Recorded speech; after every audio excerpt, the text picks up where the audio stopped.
Hit that subscribe button to never miss my plant-based recipes and videos. Now I'm gonna walk you through a crowd-pleasing dessert that you can make in literally 5 minutes. I call it apple pie in a pan a la mode. If you've got a frying pan and a high-speed blender and all of this stuff, you can make it.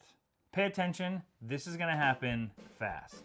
You're gonna thinly slice 3 medium apples. Then you're gonna heat up your frying pan and put on about a 1/4 cup of water. Add a 1/4 cup of currants or raisins, spread out your apple slices, and sprinkle the cinnamon on top. Then you're gonna put a lid on top because you wanna steam those apples. While that's happening, you're gonna race over to your high-speed blender. You're gonna put in 10 to 12 kernels of macadamia nuts, 2 large frozen bananas, and a teaspoon of vanilla. Crank the blender on the high speed and mash it down until everything starts to churn around really nicely and create a really smooth and creamy mixture. By the time the banana cream mixture is ready to go, the apples will be done. Scoop those into 3 or 4 serving bowls and then top it with a dollop of that banana cream. And there it is, apple pie in a pan a la mode.